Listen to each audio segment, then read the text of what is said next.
What's up, everyone? Welcome back to Talktagon, episode 11. I almost said 10. 11. 11 weeks into this thing. Does not feel Going like that quick. long. But we're here to talk about UFC Fight Night in the Apex. Josh Emmett versus Lerone Murphy. It was a card that happened. Yeah. But before we get into everything, obviously you can see I'm Brady. This is Max. And we have a big card next week. But Oh, yeah. as for this week was a tune-up week, I guess you could say. It was very was, Apexy, to say yeah, the least, bro. exactly. It was in the That's Apex, so perfect that description. about is what you can expect. Yeah, stop that Apex, please. Please. But We're begging you, UFC. Get out of the to be warehouse. fair, I don't know if this would be any better in front of a crowd because it was, Yeah, I agree. There wouldn't be much to cheer about, that's for sure. yeah. But yeah, let's get into things here. So I have our picks. Oh Here. my, this is a Not tough too week. bad, not too shabby for me this week. I will say that. Spoiler alert. Oh yeah, Brady But we freaking took me out to the shed, bro. Oh my gosh, it was bad. Especially, thank bro, this God. first prelims, I'm like, I might not get one correct, as you guys can see. It was a rough start. Yeah, so we kick things off with Vanessa Demopoulos versus Catalina Alencar. I will preface this by saying I told Max I was not home for the first three fight nights, but I had it on my phone and it was skipping and freezing a little bit, so I didn't have much notes and I was trying to keep up with it, but it was not looking too good because I was in a car and it wouldn't fucking load correctly. But I did see obviously the results for all of them. Alencar defeated Vanessa via unanimous decision 30-27, 30-27, and 30-26. Yeah, Dominant performance here. exactly. Not much more you Every can say. time the I could get a glimpse of the fight, Alencar was on top. So I was like pretty confident that she was going to Yeah, get the win in the end. But otherwise, how did you see the fight? Because I didn't fully see the fight. it was pretty much like you said, dude, dominant. And I think the scorecards reflected that perfectly, where in a 15-minute fight, Alencar had almost 13 minutes of control. So it was pretty much just her controlling Demopoulos the entire time. And pretty much even on the feet, Demopoulos wasn't able to do anything either. So it was really one-sided. And Alencar, dominant performance. She's now 2-2. Oh no, now 2-1 in the UFC. So not too bad of a record for the start of her UFC career. Demopoulos, she doesn't have the worst record in the UFC, but she is kind of a win-loss fighter. So I'm interested to see. They'll probably keep her just to keep her around, but I don't know. That was a really boring fight because she just got controlled the entire time, and that was kind of a theme of some of these fights. We'll see later for sure. Yeah, and hey, I'll take the first win. Yeah, Brady's fights 1-0, baby. Then we moved on again. Didn't see much of this fight, but Martin Bidet versus Iran Sakibaldiev, who made his debut on short notice. Because Kennedy and I guess I don't know if he gets sick or injured. I'm not really sure, but he was taken out. And this was also supposed to be a main card fight, but moved all the way down to the second prelim because of this. Yeah, we both went with the new guy. I don't know. Why not? I was just hoping to see Budai lose. I'm not gonna lie. I mean, Budai is one of those heavyweights where he's not good enough to be on top, but he's not UFC worthy, but he's one of those guys where he's not the most entertaining and not the most like wow you skill set. He's just kind of one of those heavyweights who's freaking bigger than most of the guys that he's going to face. I think he had to cut like 20 pounds to make heavyweight. I mean, dude is massive. Crazy. And Sati Baldiev is usually a 205er, so he was going up in weight. And the difference in size was definitely apparent. Budai was looking freaking massive in there compared to him. But credit to Salty Baldiev. He did make it a fight, but I do think that it was a little too much to overcome the size discrepancy as well as the experience, because Budai's been around for a little bit now, has a pretty solid UFC record considering how the fans feel about him. I think he's only lost once in the UFC. I think he's now like 6-1 or something. So Budai, I'm interested to see where he goes from here. Definitely, I think he was able to drop Salty Baldiev at one point. So I'm like, hey, that was pretty good, but he wasn't able to get the finish. So I was like, I'm like, I'm not too high on that performance, even though I did pick the other guy to win. I think the other guy was even smaller than I expected. He really looks like a 205er for real. So I think keep that guy around and just bring him back at 205 because he held his own in there against like a dude that was like 50 pounds bigger. At least it looked like it that. But it was still honestly, this might have been the most entertaining fight, one of them on the card, which is crazy to say considering it was an unranked heavyweight fight. So Yeah.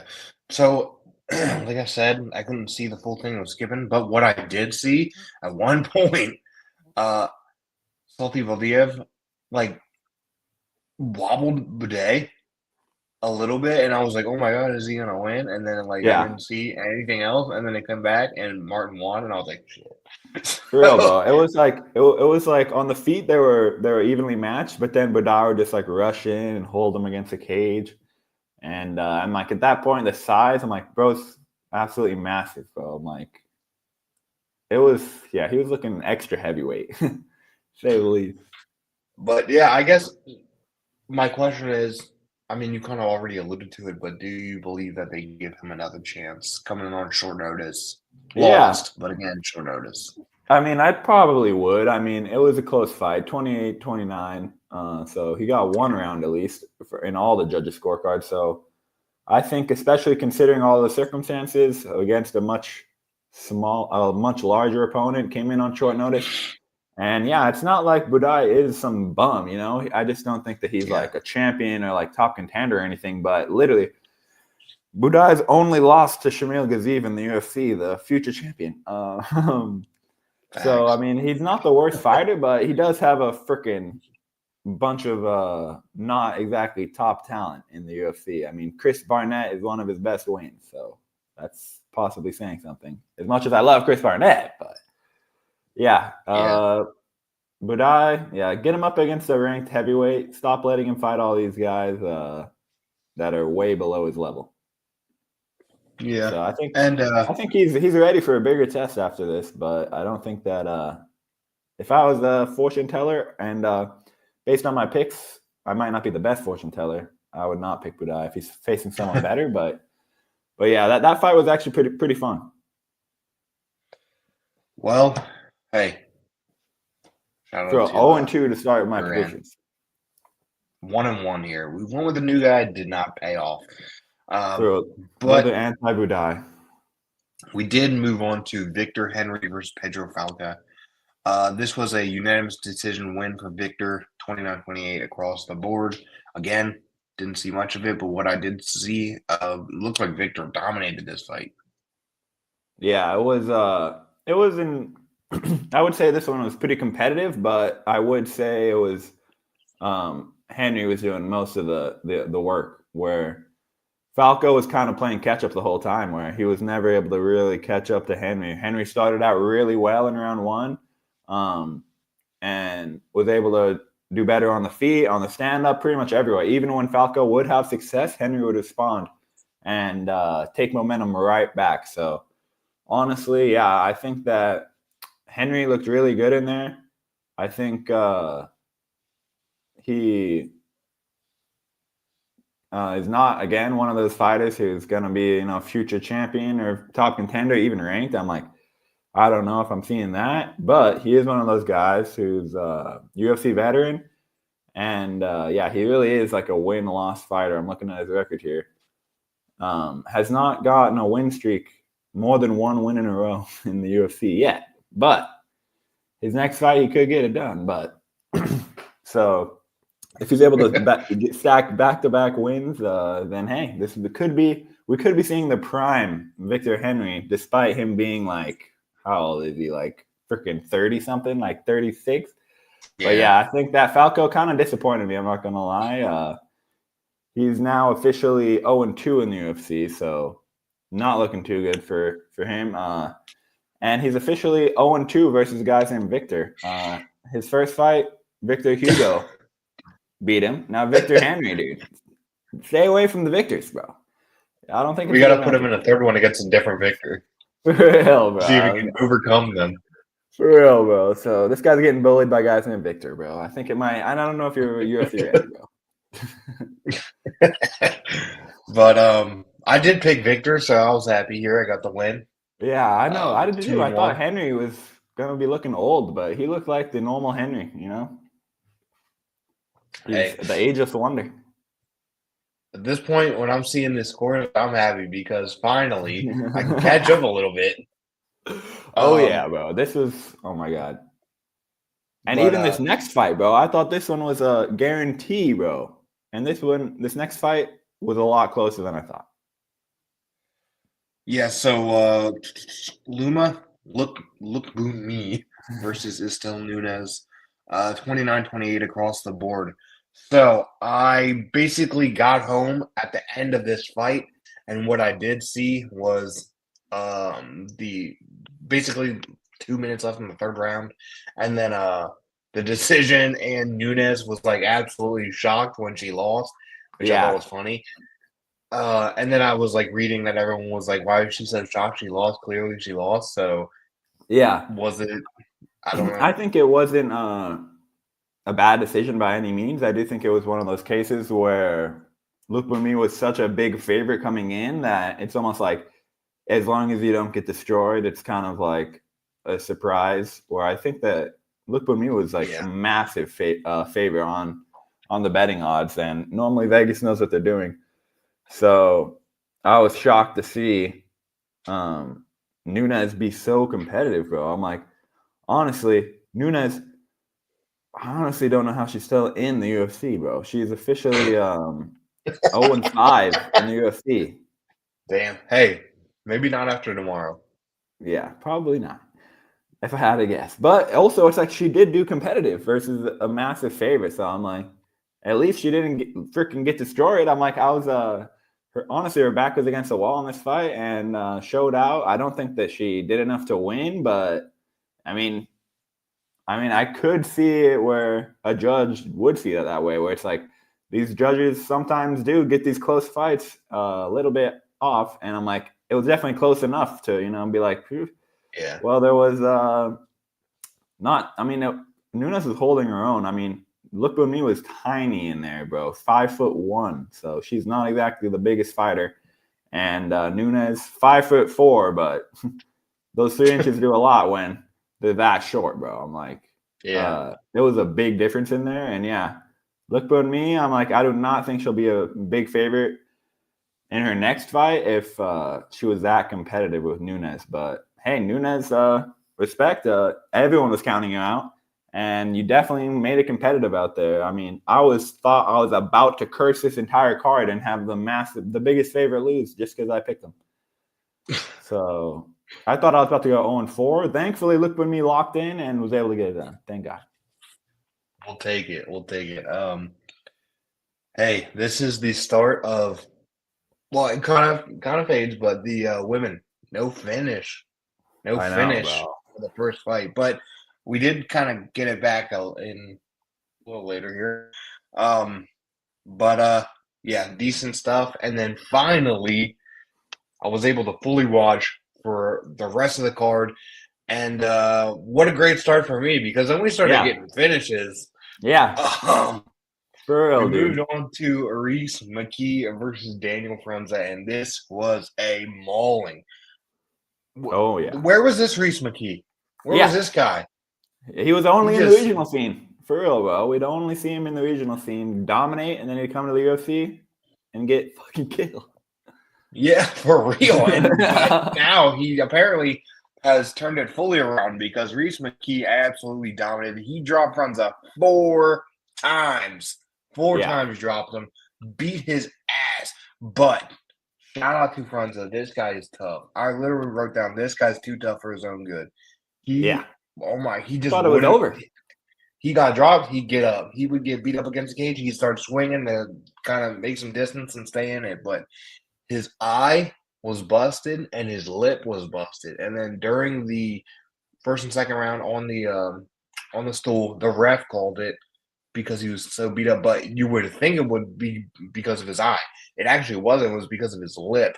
And they showed like a little video. I don't know if you saw it of Dana White posted afterwards of his lip. I didn't see dude, on Dana White's Instagram story, he posted a video of him getting stitches and then like the before, and his fucking lip was split so bad and it was so deep. Like the doctor or whatever was like pulling it to like see how deep it was. Oh my god, it was gross. It was so deep. I was like, yeah, I could see like some tendons or something, bro. When it was like flopping around, bro. I'm like, ugh. When the doctor was like pulling it, it was so gross. But for real, bro. That's it was pretty bad. But his eye was also fucked up. For real, dude. That's why. Yeah, it was like fully shut. Yeah. Oh my god. That's why. Always got to respect these guys, dude. Absolutely insane for going out there and doing all this for minimal pay most of the time. It's like, and no guarantee of this career lasting longer than a freaking few fights. Literally, dude, it's insane. Yeah. And it just goes to show the levels of how good these guys are. I mean, look, Reese McKee, 0-4 in the UFC before this. And then is able to do that. It's like, it just is insane how good these guys are and how much levels there are to this, dude. I'm like, it's just absolutely insane where McKee is able to turn things around, bro. I'm like, I really thought he was going to lose again, bro. I'm like, I was shocked that he was still in the UFC, bro. I'm like, Reese McKee? I'm like, oh shit. I'm like, damn, I thought he was back on the regional scene again. But nah, I mean, clearly shows what I know. I mean, Franza was tough. I agreed with you here. Yeah. Franza was tough, but man, that was about it. I mean, McKee was locked on and was pretty much hitting everything, bro. It was absolute beating. I'm shocked that it wasn't finished in the first round. You know what I'm saying? I'm like, how the fuck did it make it to the bell, bro? I'm like, holy shit. I was like, shit, maybe Franza can bring it back. But no. The doctor's like, nah. For real, bro. I was like, I'm genuinely shocked after. If this was boxing, this fight would have been called 4 knockdowns. Oh, yeah. For real, bro. They would have got in there and just started waving, bro. I'm like. But, yeah, so basically, like, the big shots from Daniel Franza was when he was up against the cage. And the ref was like, hey, like, you could see him inching closer, and then he just swing huge and kind of back McKee up and then kind of slip out. And that was like basically it for him. Otherwise, he was getting his ass beat. And it was bad. Bro. It was a beating. It was bad. For real, dude. Like, insane. Like, brain damage times 10, bro.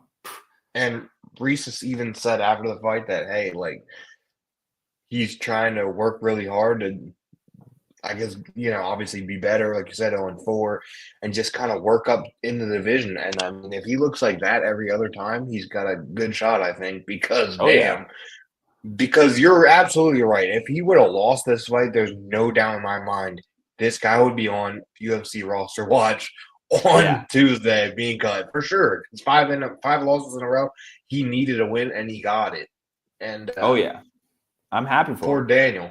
Poor Daniel. He took it out on him. Yeah, he got his ass beat. Oh, good God. So that was good. We got a finish. And then thank God. We moved on to this was originally not the prelim headliner, but because of some stuff moved around, this was now the prelim headliner. And we got Diana Barbosa versus Diana Belbita. And Barbosa won via submission, arm triangle, in round 1. Another finish. Women getting a finish again. There we go. Let's go. Back on track. This was, I mean, we didn't get to see much of the fight, but it was solid.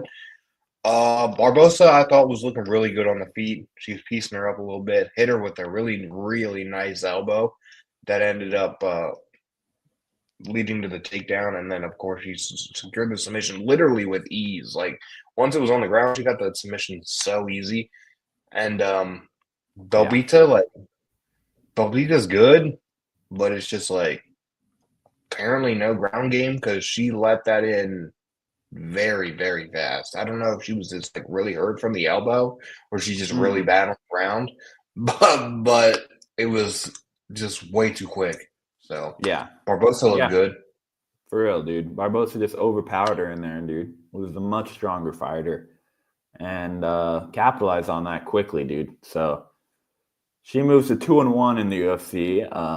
Bounced back from that loss to Miranda Maverick, who's no slouch whatsoever. So not a bad Yeah. loss there. So I think that this is a good momentum for Barbosa, and I mean took basically no damage. So throw her back in there. 32 years old, so not the youngest, but definitely still plenty of years left to go. And I want to see her back in there relatively quickly. Yeah, and I had to check because I actually didn't know if there was performance bonuses and stuff. And yes, there was four. Again, no fight of the night again. Um, For but real. we did get two performance bonuses on the prelims, and of course it was Barbosa and McKee. So they both got $50,000. And then we had two As more they should. on the main card. But yeah, really, really good from both of them. Barbosa, if she didn't look like this, she's gonna, we've talked about it before, but how do I say this nicely? The women's division is easier to get a title shot in the women's division because of the talent, and I don't mean that in a bad way. For Mm, instance, the featherweight division of the men versus the women, right? The men's featherweight division is absolutely fucking stacked. You're gonna have to go through a mm. lot of people in order to get that title. If you get like 2, 3, maybe 4 good or decent wins in the women's division, you could get a title shot because they're really lacking 100%. on challengers. For So real. if Barbosa were to win this one, right, and then go and win another one in a dominant fashion, Yeah. he's looking at possibly a number one contender fight because of how.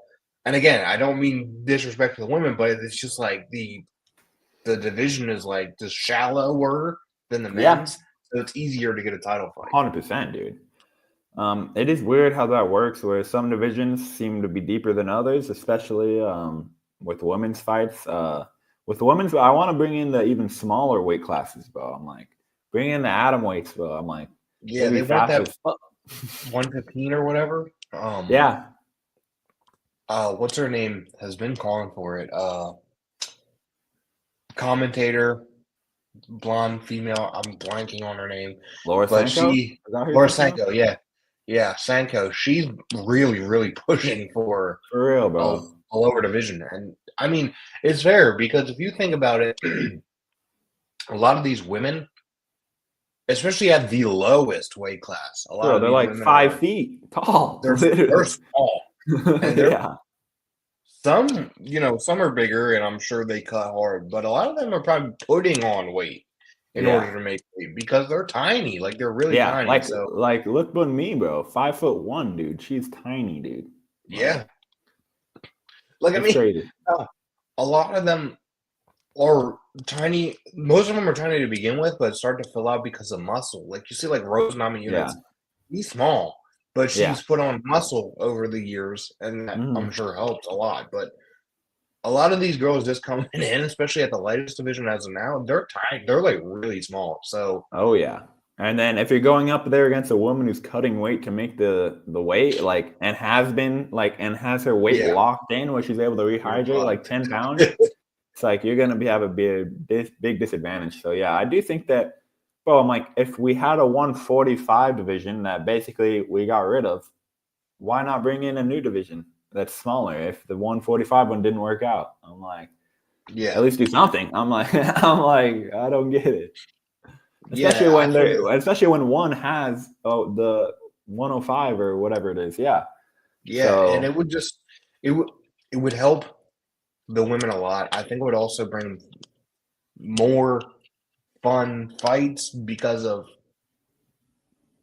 more if you even go out matchups there and for you're real, bro.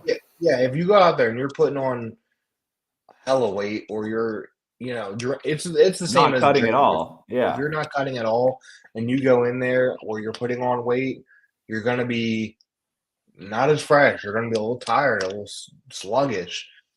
And maybe that's why we get some boring fights sometimes. But Yeah. Well, they'll if be you're fighting fresh, someone way bigger, for real. small, fresher, faster, might be looking at a better division. But I know Dana and how stubborn they are. He's not going to fucking do it. He's just Yeah. not. He's like, But leave that to one. yeah, I wish he would. Yeah. But yeah, solid performance from Barbosa here. Good job. Thank God I got my second win for my predictions. It was a rough 3 months for me. I'm looking at 2 losses here, 4-2, and you're 2-4. I inversed I was you. happy. I inversed you. For real, bro. I'm like, oh my God, dude. I'm like, I remember leading up to that fight, I'm like, let's see if I can get my second win, dude. I'm like, I've won. But real, we have the main card up next, and we did not start very hot. Dude, I never got hot, so I was never hot. No. Hey, I won, but hey, at what cost? At what cost? Because this fight, Jesus. Real, bro. Oh my God. Maybe Dana was right. I started thinking. So we kick off, but hey, in fairness, we have a third person to talk about in this fight. We'll get to. Torres Finney defeats Robert Valentin via split decision.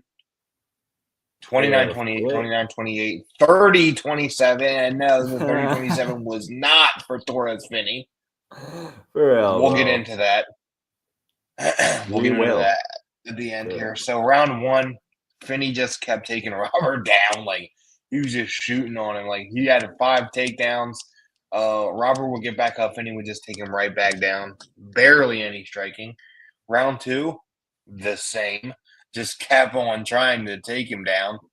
Dominant grappling, but that's it. Yeah. Round 3, the same. He would just try to take him down for his wrestle the entire time. Robert did stop a few takedowns late, but he just couldn't stop them all, and we went to the decision. This fight is fucking boring. I saw a strike count. The strike count was awful. Yeah. Awful. It was I think Torres Finney set a record with the least strikes in a win ever. For real, dude. Yep. That's terrible. 4 officially. Significant, at least. 4 significant strikes. 4 significant strikes, and he won. Insane. For real, dude. So, it's like Robert, what did Robert have? I'm sure he didn't have much. It says 23, but I'm like, I feel like I didn't see much, bro. I feel like, honestly, a lot of those were when they're up against Cage and Torres was grabbing him and he trying to like punch him and get him off. Yeah, exactly. There wasn't much. Bro, I'm like, this was like a no damage fight for real, bro. I'm like, yeah, Torres Finney won after having to do contender series and win twice because Dana didn't like his style. Well, now we know why. Because hell, he did way better on contender series.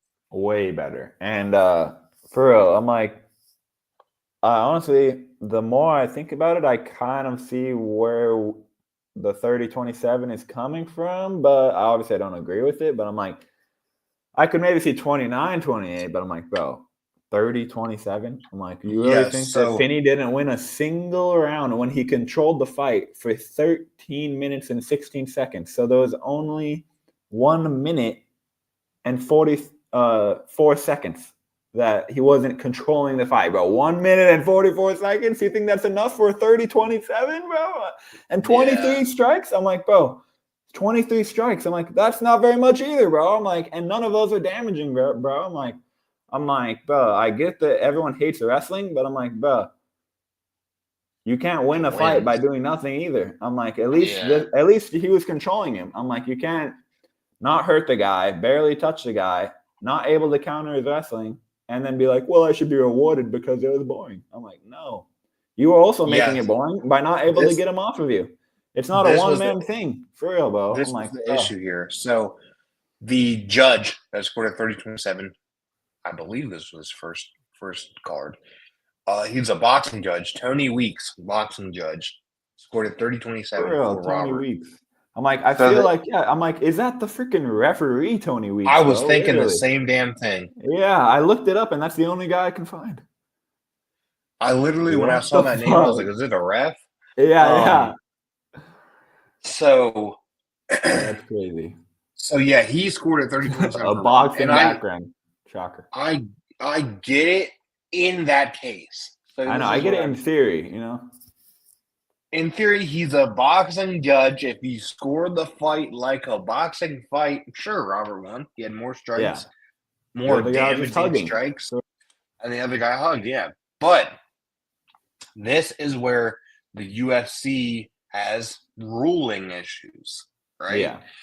We see it a lot, but obviously here it's bad because if you're bringing in a boxing judge and you're not explaining to him the rule criteria and how things are scored in MMA because it is different from boxing. What is more prevalent? What are you looking for, right? So, are you looking for striking to be the sole leader? Or are you looking for control time? Are you looking for damage? Are you looking for wrestling?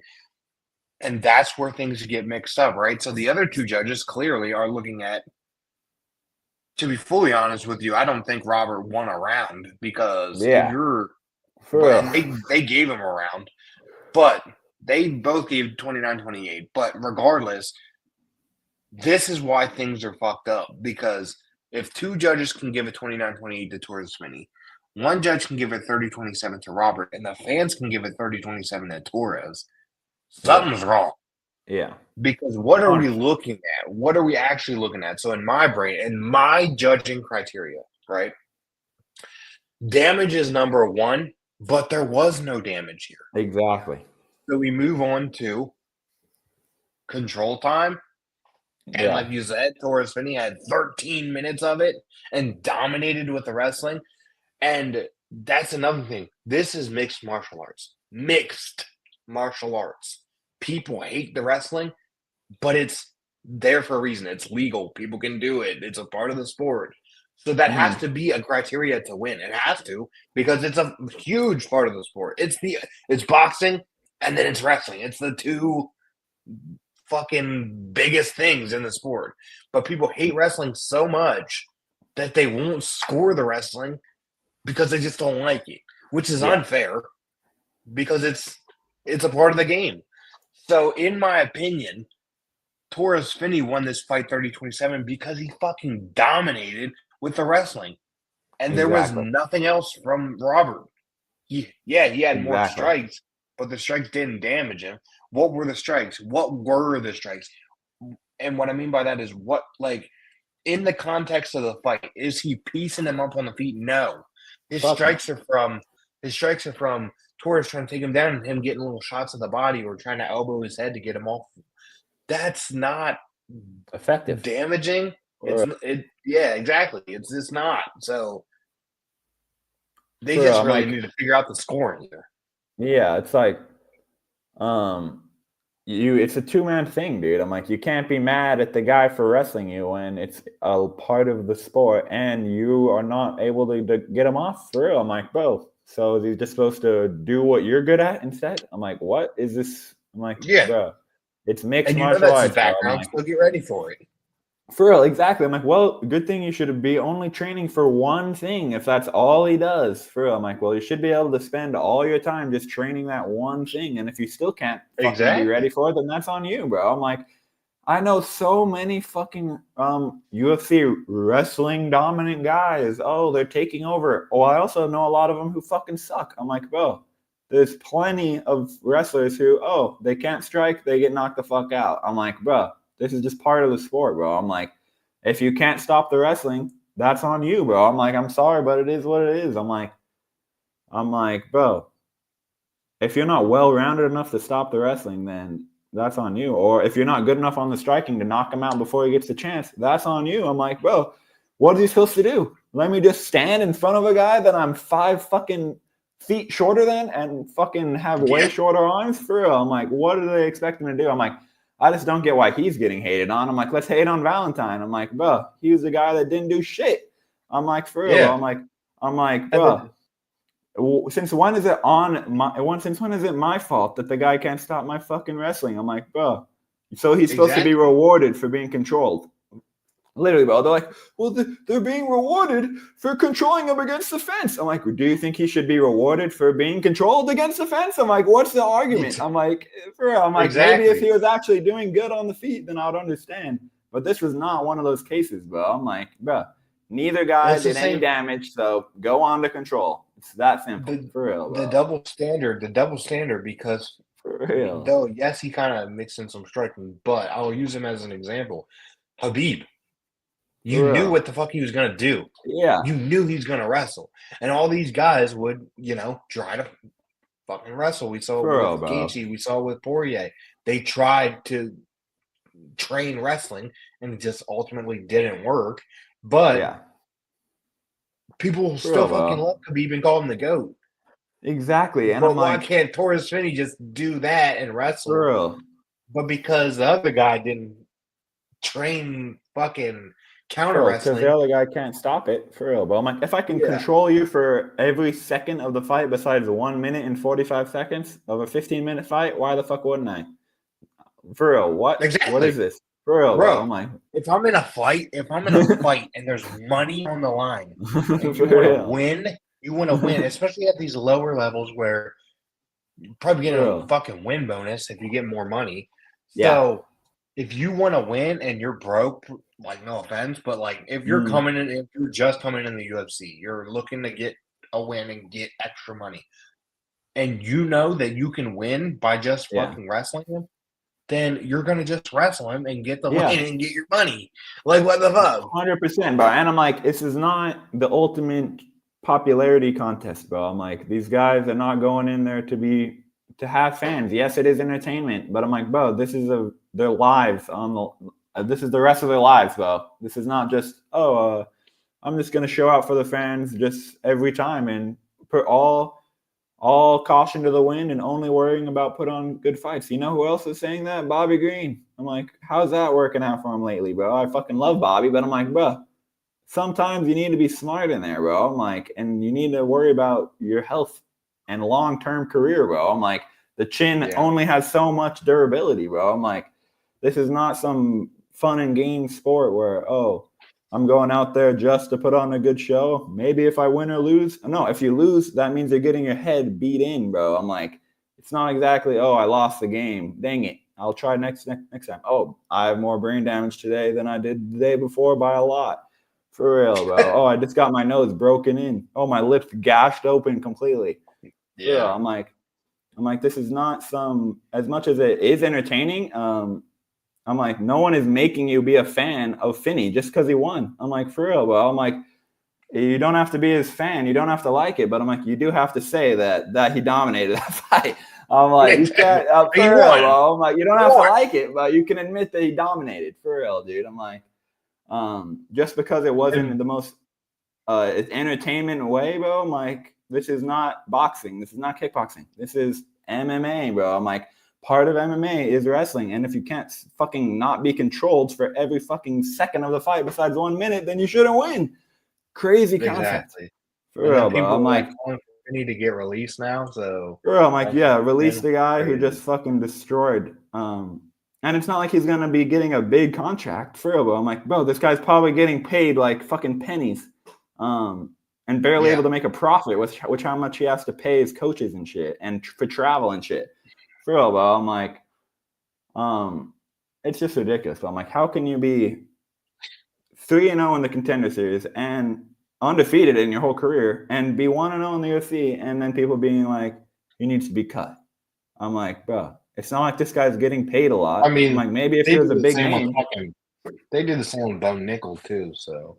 Exactly, bro. I'm like, if Torres Finney was like an NCAA but professional famous wrestler, everyone would be like, this guy's a future champ. Or if he was from Dagestan, for real, bro.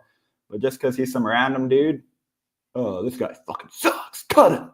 I'm like, exactly. Bro, if you don't want to see wrestling, bro, just go watch kickboxing. I'm like, if you don't like it, root against him. For real, bro. I'm like, literally, I'm like, bro, but don't say he doesn't deserve to be there just because you don't like his style, bro. I'm like, it's just ridiculous, bro.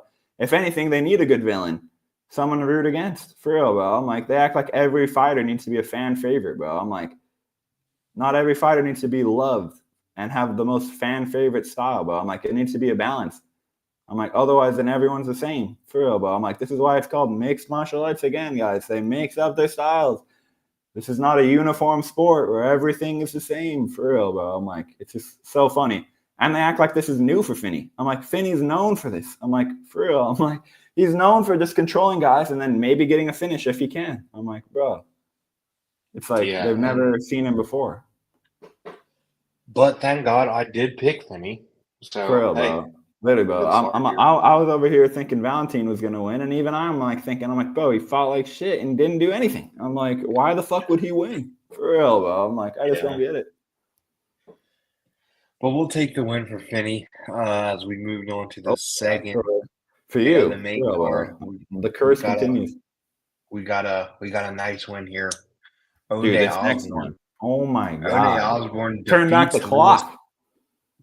Louis Guerrilli gets beat by O'Day Osborne via TKO punch in round 2.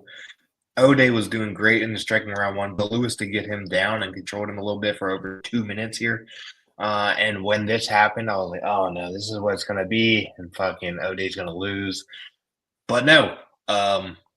Second round, he knew the wrestling was coming, stuffed it twice, and then, good God, Louis went for a kick. He semi-landed the kick, but O'Day just landed an absolute sniper of a left hand, sniped him out of midair, like mid-kick, dropped him, finished him on the ground. O'Day Osborne gets the TKO win in 2. I was happy here. I was happy. Oh, yeah. Bro, O'Day should be happy after that performance, bro. Holy shit. Probably the best finish of the entire card. I mean, gotta be, right? He did get a bonus. O'Day got a performance bonus for this. Rightfully so, dude. I just couldn't pick him in this fight, bro. I'm like, he was coming off 3 losses in a row. 2 of those being finishes, and then he just lost to the Ronaldo Rodriguez, who we just saw look like shit in his last fight. So I was like, no way O'Day's winning. And again, bro, the curse lives on. O'Day proving Max wrong, bro. Oh my God, bro. He fucking starched him, bro. That was absolutely beautiful, bro. Like perfectly on the button. Whoop. And fucking sent his fucking jaw over here and his head over here. For real, bro. I'm like, holy shit. O'Day, when O'Day is on, bro, his speed is just on a whole nother level, bro. I'm like, it's just crazy how this dude has not even a 500 record in the UFC. He's 5-6 in the UFC. But when he's on, he looks like that. It's just crazy, bro. It's just these smaller divisions, even though they're not the most contender heavy, they do. It's just because they have so much talent. It's hard to get wins and going, bro. I'm like, these smaller guys are so fucking good, bro. Like every single one of them, dude. It's hard to get wins going. I'm like, even the best of the best, they'll lose many times and have many losses on the record, bro. Like Moreno, dude. He's like fought everyone so many times, has some losses, has some wins. But, bro, these guys show out every time, bro. I love the smaller divisions, honestly, bro. They're always insane. If you remember O'Day, he did fight Rodriguez, and he dropped him. Yeah. But he didn't finish him, and O'Day made that a point to say in this fight that when he dropped Guerrilli, he wanted to make sure he was out, so he jumped on the ground and pound because he kind of fucked up in that Rodriguez fight. He's like, I wanted to make sure he wasn't dead, and then I saw some movement, and he's like, then I went. I was like, because Rodriguez, he tried to get the walk-off KO on Rodriguez, and it didn't work, and he ended up losing. So. For real, bro. Man, O'Day, dude. Man, he's so fun to watch when he gets those knockouts, bro. He's just so fast, dude. It's just insane. Yeah. And we'll hey, I'll take it. Another one. 2-0. 3-0. Oh no, yeah. 2-0. About to be 3-0. 2-0. 3-0 in our next one. Shout out O'Day. He did get a bonus. And then we move on to Brad Tavares versus Gerald Mearshart, where Brad gets the win 29-28 across the board. Unanimous decision. Round one, Brad, I thought, stayed very composed. But when he threw, he was landing every single time. His hand looked sharp. Gerald tried for 2 takedowns, but then failed, got stuffed both times. Round two, much of the same. Tavares again looked really good on the feet and stuffed every takedown attempt. He did hurt Gerald a little bit, but he couldn't get the finish there. And then in the third, Gerald started to turn it up, got Tavares against the cage, controlled him there for a bit. Couldn't get a takedown though, and otherwise nothing much there. I'm assuming they gave Mearshart the third because of the control against the cage, but he was looking for that takedown. It was basically he had nothing for Brad Tavares on the feet, and he was just really, really looking to get that takedown because, as you know, as many of us know, Gerald Mearshart could be losing, and then he gets a takedown, and suddenly you're in a submission and you're tapping. Oh yeah. So that was clearly the game plan here once he figured out that he did not have anything for Tavares on the feet. But hey, unlike Robert Valentin, Brad Tavares worked on the wrestling and stopped it every single time and won on the feet and won this damn fight. So Brad Tavares, I thought, looked good. So shout out to him. He got the win. 100%, dude. Classic Brad Tavares fashion, able to stuff the takedowns and get the decision win, bro. I mean, he's a little bit of a decision merchant these days, but hey, a win is a win, dude. Brad is, man, dude, he's been around for so long. Absolute legend of the game at this point, bro. Both these guys. Yeah, literally, bro. Both these guys. Let me see here. Yeah, Brad with 26 UFC fights now, and Mearshart with 23, bro. So almost 50. Yeah, 50 combined fights for these guys in the UFC. The best of the best, for real, bro. And yeah, I think that Mearshart does match up a little bit not too well with Brad, where Brad is just one of the best counter wrestlers in the game. Normally he's going to get knocked out if he's going to lose. But Mearshart, we're not too worried about Mearshart on the feet, honestly. So I'm glad I got this one right. Didn't curse Brad with this one. So yeah, we're back in the win column. Me and you both got that one right. So thank God. Yeah, I'll take it. And then you started to go on a little run here. Let's go. Back to back. Well, I did not. So Chang Ho Lee defeats Cortavius Romanes via TKO elbow in round two. This was interesting. This didn't go how I thought it would go. I will note that Cortavius did miss weight. He was the only fighter on the card that missed weight. So that sucks. I think Bro, can't be missing weight when you're that short, bro. I'm like, God. And his official debut too. So that sucks a little bit. Bro, so he can't be 5'4" missing weight. Yeah, he won in the Contender Series. He looked good in the wrestling, so I picked him. I thought, let's do this. And then he missed weight, and I was like, damn, that kind of sucks. Because we picked sometimes, sometimes missing weight means that they're better. You know what I'm saying? Like, heavier. Okay, yeah. So it's kind of like I can't tell if that's good or bad sometimes.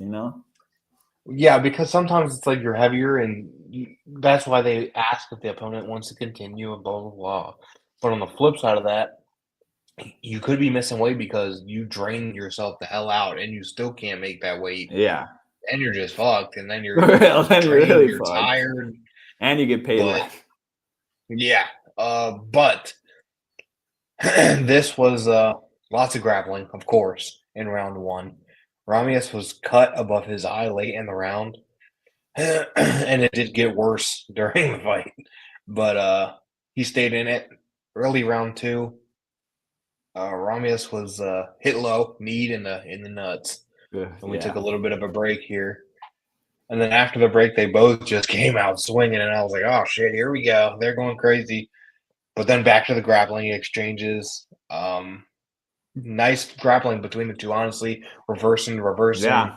Lee would take the back, and then Ramius would reverse it, and he'd be in top control, and then reverse again, and then they try and scramble up, and then back down. It was not bad. But then Lee looked like he had this thing won. Ramius reversed, got up, but then he got taken right back down, and when he did, Lee got a body lock, and it was just done from there. Ramius could not get out of Yeah. the body lock, and he was on his back, but then ended up rolling to put Ramius flat face down, and then Ramius reversed it to where he was on his back, but it was just he just could not get out of that body lock, and Lee ended up just ground and pounding him, and he was punching him, and then he just started fucking landing elbows, and he was landing elbows bad from the top position and cut that already cut head of his Yeah. open. He was leaking bad, For and the real, ref had to bro. step in.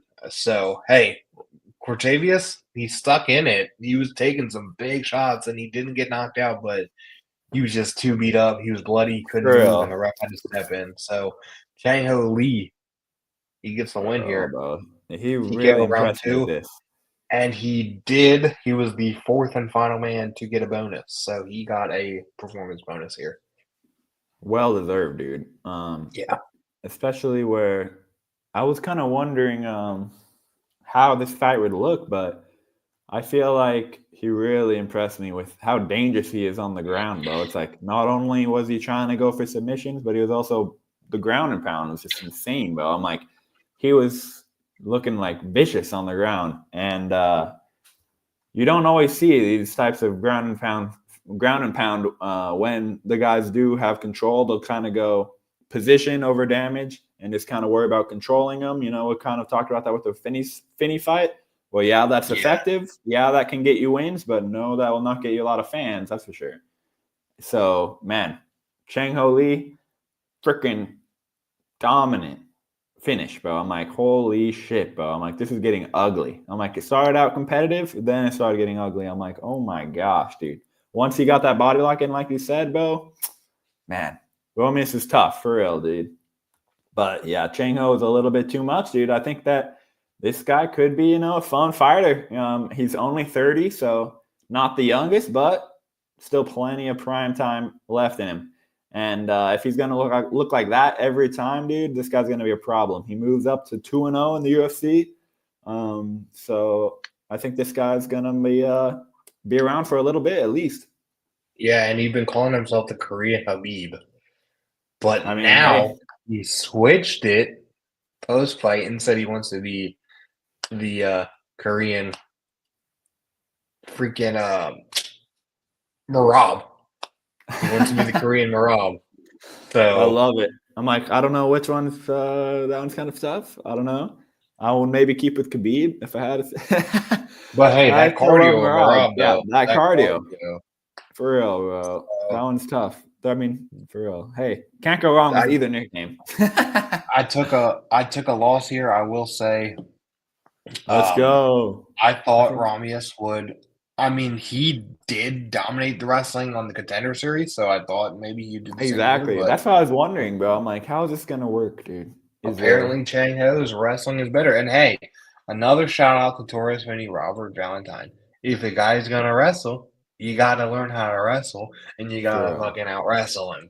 And this For is real. what happened here. Chang Ho Lee Yeah. wrestled him back. You want to wrestle Yep. me? I'll wrestle you back, and I beat you. For So real. there 100%, you bro. I'm go. like, exactly. They act like you can't get better at it. And this was kind of similar, but the exact opposite in the next fight. Yeah. Boy, oh boy, the co-main event: Pat I did Sabatini versus not see this Jefferson coming. Brito. Me neither. So full transparency, I usually pick my native Pennsylvania fighters. Just out of bias, yes, it's bias. He goes just out of bias. I picked them. Pat Sabatini, Philly boy, training with them boys up at Sean Brady and all them. But I did not pick him because Anderson Brito, from what we've seen, is a monster.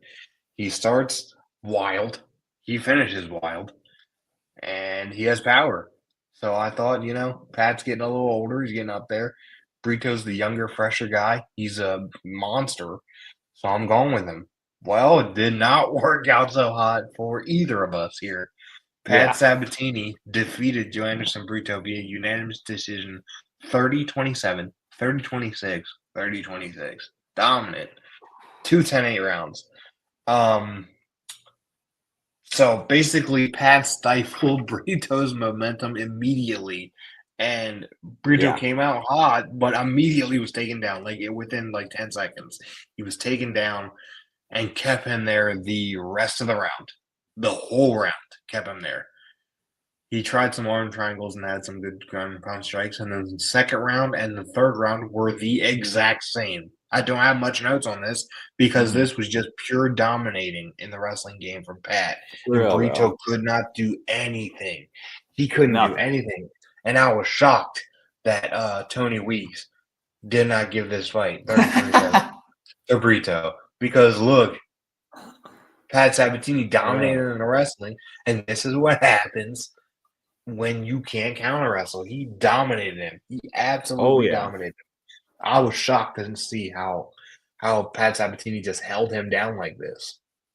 For real, bro. I'm like, this was even more dominant than the other wrestling we've seen. I mean, this one was Brito only landed 3 significant strikes all fight, dude. So 1 every 5 minutes. Not exactly winning recipe. So yeah, Pat Sabatini. 1 around. Yeah, 1 per round for real, bro. He landed 1 in round 1 officially, 2 in round 2, and 0 in round 3.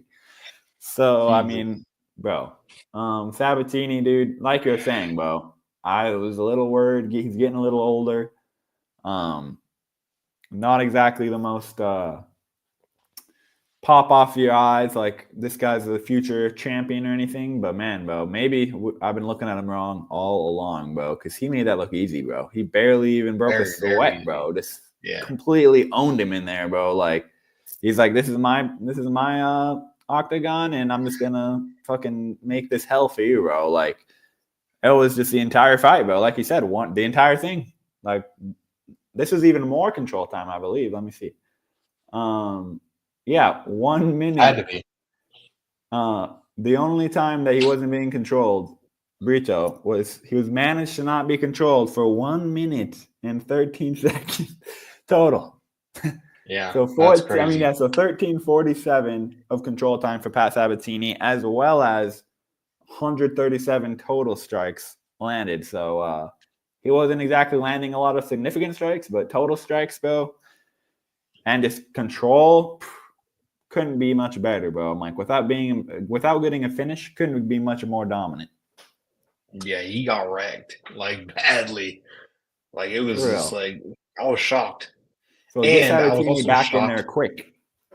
I was also shocked that Sabatini didn't get any bonus for that because for real, bro. But they gave the bonus to finishes. I guess that makes sense. Pat Sabatini could easily come back because he took 0 damage. He could come back quick. Bro. I mean, in fairness, Brito could come back. Brito could come back quick too because he also didn't take damage. He just got fucked up on the ground. Real, bro. Give Sabatini a ranked opponent. Fuck it. For real, he bro. needs it for sure. His last loss was to Diego Lopez. I mean, that loss is aged nicely, and that was back in 2023. Diego's about to fight the title. Give him the title rematch if Diego. Yeah, 100%. Let's go. Throw him in but there. Yeah, before Evliov. Hell of a Evliov. he just got his new fight announced, right? Yeah, Aaron Pico. Yeah, Aaron Pico coming to the UFC. Crazy. And we'll see. We'll see how he passes that test. But yeah, hell of a fight here from Pat Sabatini. So shout out to him. We both picked Brito. Shout out to PA, bro. Pennsylvania. We both lost on this one because of for real, bro. Brito. Not good. Brito, I had faith that he'd bounce back after his Gomes fight, but nah, he 6-5 and 4-7 up to this point for us. And then we moved on to the main event. And the main event was solid, interesting fight here. Josh Emmett versus Lerone Murphy. Lerone Murphy did get the win via unanimous decision, 48-47, 48-47, 49-46. So, main event in the first round, striking battle. clash of heads ended up cutting Josh. It looked like it was an elbow, but it wasn't. It was a clash of heads, and he was like cut in the middle of his forehead, and he was bleeding pretty bad. And then, like, jump ahead a little bit, he went into the corner and they fixed it up, and then he just never looked like he had a cut again for the rest of the fight. That was fucking weird. I was like, where did this cut go? Because Yeah. he had a fucking big cut in the middle of his forehead, bleeding bad. All of a sudden, it's just gone. His skin Dude, just healed. It was I fucking saw this weird. video, bro. It was like, it was because the cut was actually in the back of his head, bro. Yeah, he had a Murphy, back of the head cut. for Yeah, real, bro. And then I think it was like when he was wrestling, it would like leak down when he would like go down like that, and then it's like leaking all the way down because he'd have his head it was tucked trying to go in the fucking takedown. strange. For real, bro. I'm like, literally, because I'm like, where the fuck is that blood coming from? I'm like, I see blood, but I don't see a cut, bro. I'm like, what is going Yeah, on? but I'm just so confused. For real, they're Lerone like, is did look Emmett very. Wolverine? He did look very calm.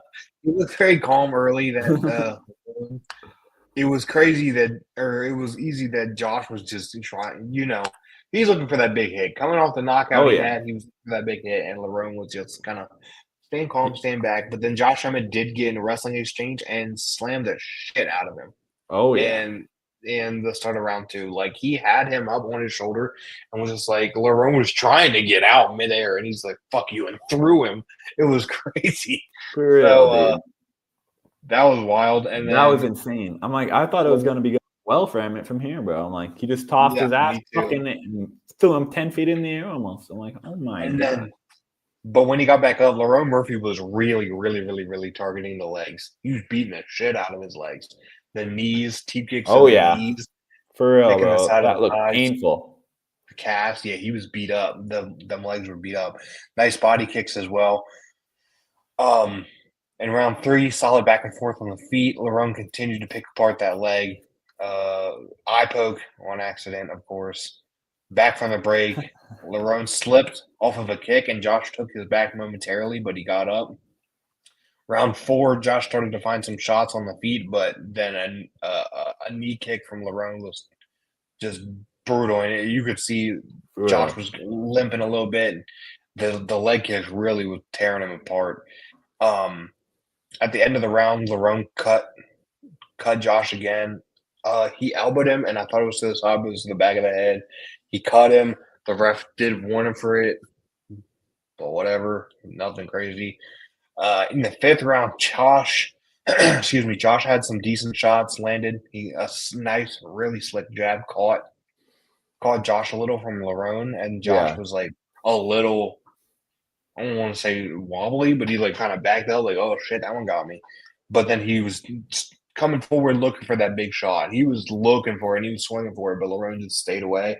And people were saying he was running. But honestly, if you're against Josh, I'm doing the same thing because I'm not getting put out like Bryce For Mitchell real, did. bro. I So do the fifth same round, thing. you're gonna win. Stay the fuck away.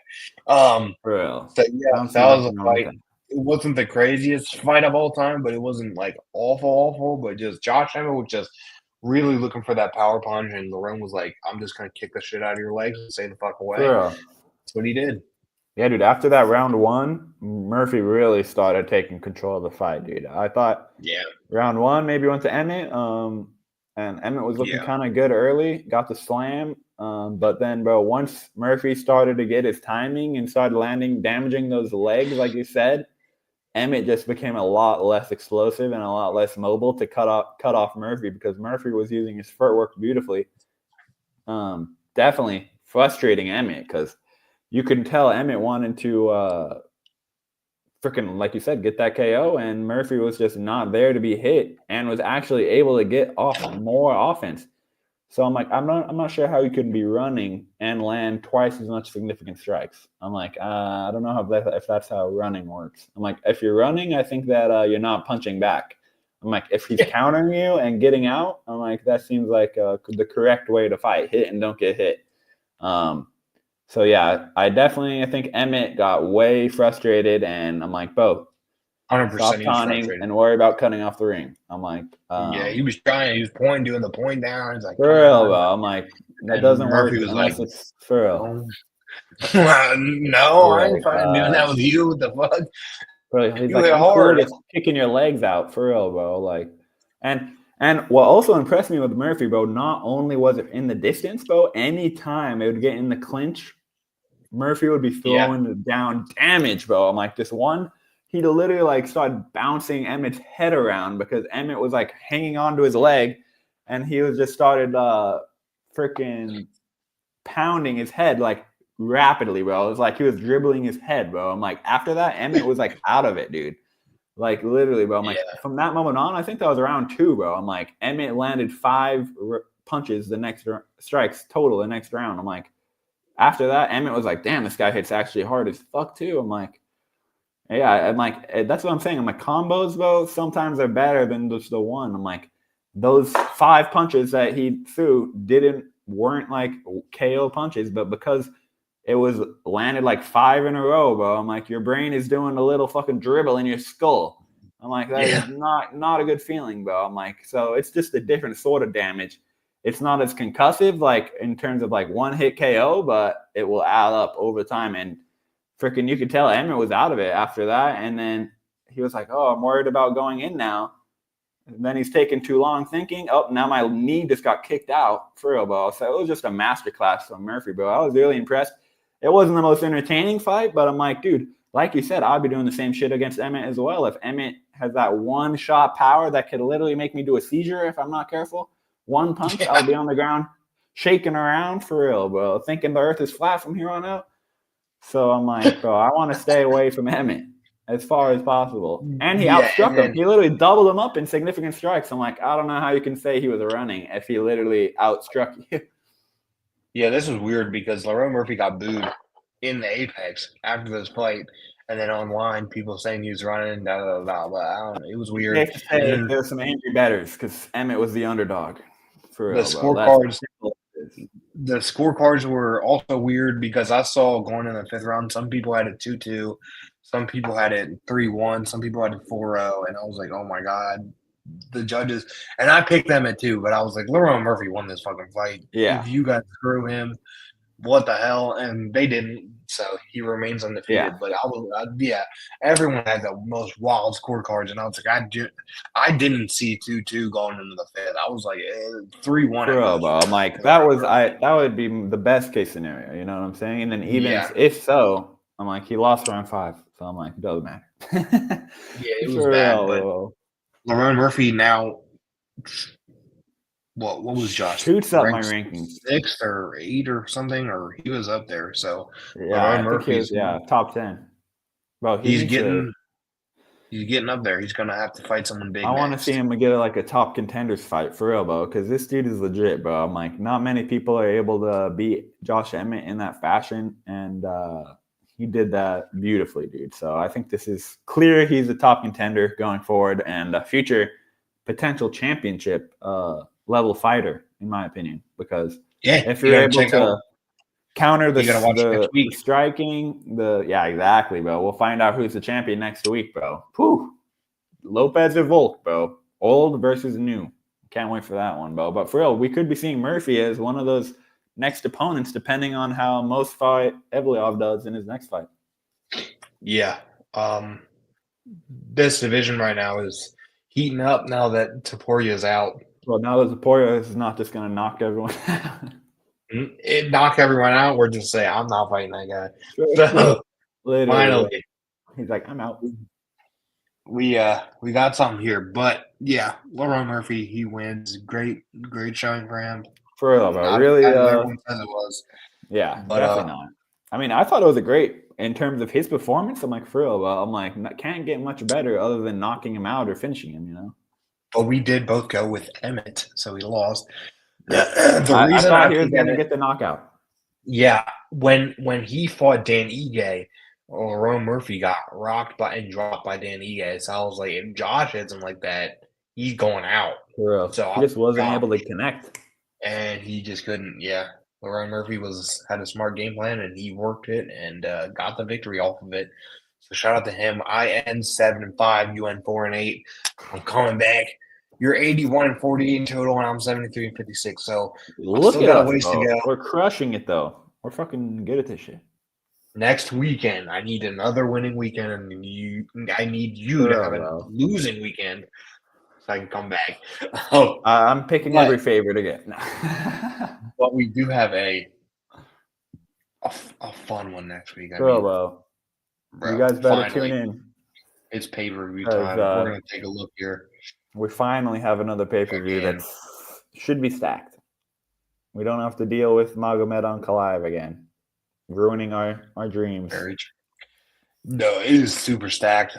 We did lose one fight, sadly, which was Carlos Pratas versus Jeff Neal, but we now have Carlos Pratas versus Ian Gary coming up at a fight night, I'm excited about that. That's going to be that'll be a fun. great matchup. So, yeah, here we go. Pay-per-view UFC 314 coming up next Saturday from Miami.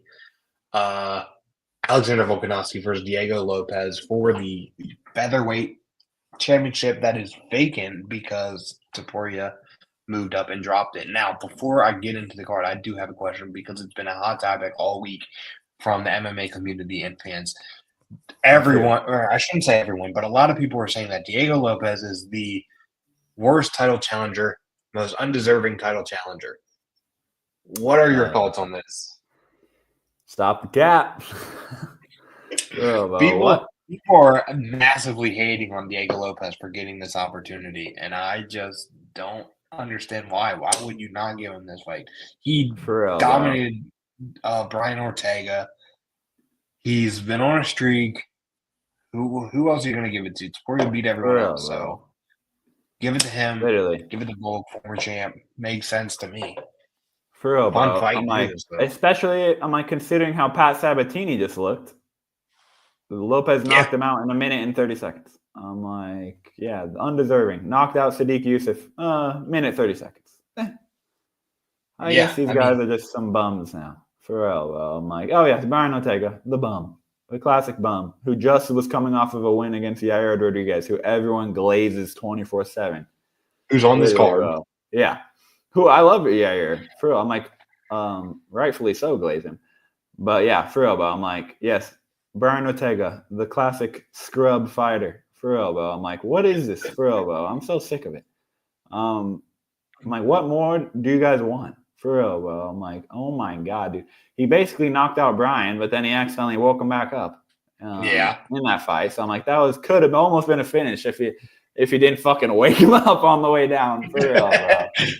So I'm like, I love Lopez. And at the end of the day, bro, I'm like, as much as I do think that this is, obviously the best fighting the best most of the time. I'm like, it's also the best fighting the best who also will make the most money. It's like, bro, and you can't argue that Lopez is not one of the best right now, bro. I'm like, it's just not even a question. It's very popular. Not a question. Like, for real, I'm like, skill-wise and fucking resume-wise, bro. I'm like, no one has been as active as him in the division lately. Literally, bro. I'm like, this guy fights all the time, bro. I'm like, he's constantly fucking winning. I'm like, what is the problem? For real, I'm like, came in and nearly beat Mosfar. Fucking nearly beat him in his debut. For real, bro. I'm like, so I'm just not seeing the hate. For real, bro. I'm like, since that fight, Mosfar's had 2 fights total since he beat Lopez, and they think that he almost lost. For real, yeah. For real, bro. I'm like, oh my God, 2 fights, bro. For real, bro. Yeah, for real. I'm like, oh my gosh. But we're undeserving. For real. I'm like, Steve Erceg existed. I'm like, Steve Erceg, bro, literally got a title off of knocking out Matt Schnell, who had knocked out 5 times already. I'm like, bro, worst ever. We just saw Erceg get it when he was ranked number 8. For real, bro. I'm like, oh my God. No hate to Erceg. I definitely think that he clearly showed he was a worthy contender, but I'm like, bro, if we're talking about worst contenders ever, a knockout win over Matt Schnell getting you a title is a little crazy. For real, bro. Not Lopez. For real, bro. Lopez being undeserving. Insane. But we have a regular, I should say regular for us. Start time, 10 p.m. Eastern Standard Time for the pay-per-view, and it is stacked. Main card, obviously, as we just talked about. Featherweight title, main event, Alexander Volkanovski, Diego Lopez, number 1 versus number 3, by the way, so it's not crazy. For real, bro. Worst ever. Diego is the underdog, not by much, but he is. Yeah. Co-main event, Michael Chandler versus Patty Pimblett. This is going to be. He's out of retirement. I'm so interested in this fight. This is the closest he's going to get to McGregor fight. This is insane. For real, I bro. really McGregor. For real, bro. this is gonna be McGregor from hard to England. pick. This is gonna be hard to pick because I Oh really don't yeah. know.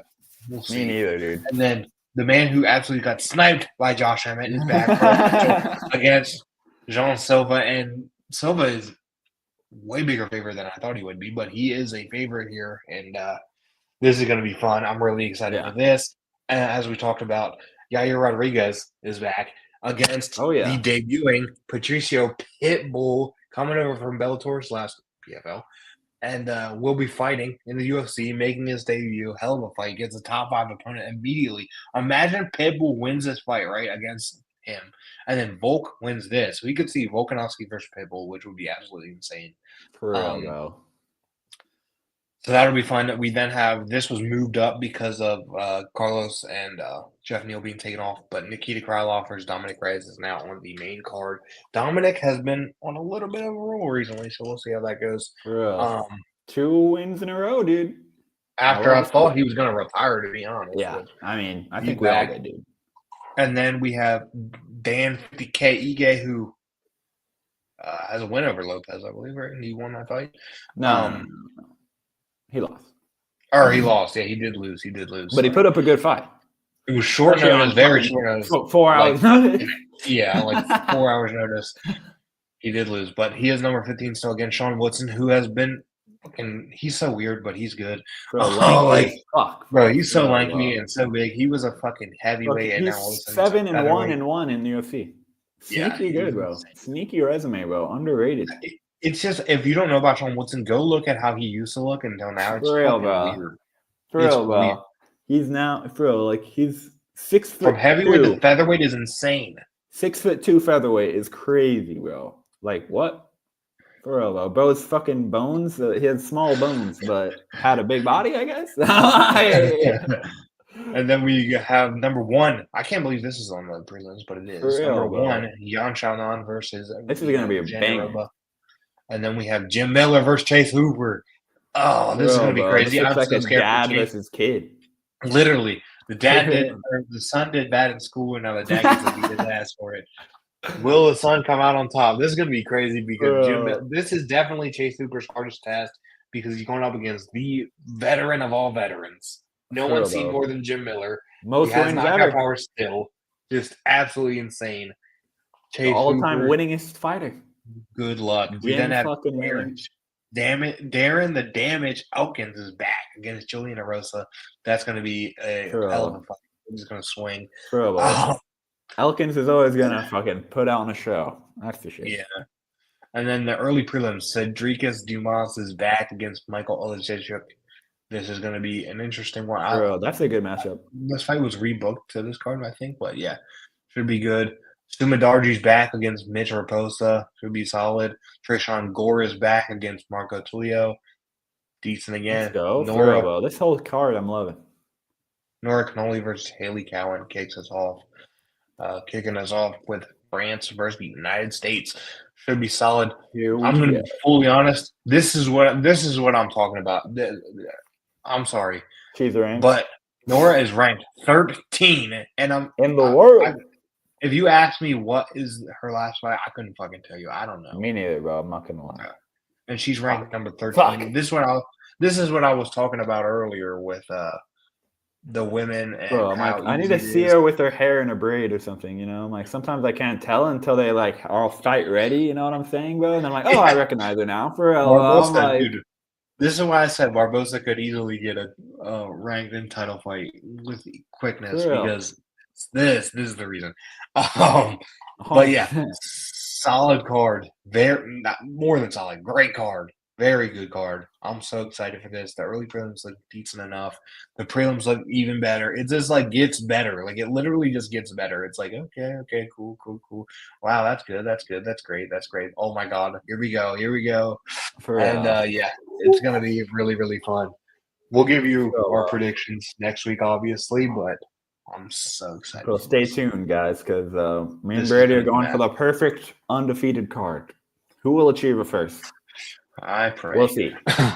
We're far like 11 cards deep. We haven't got it yet.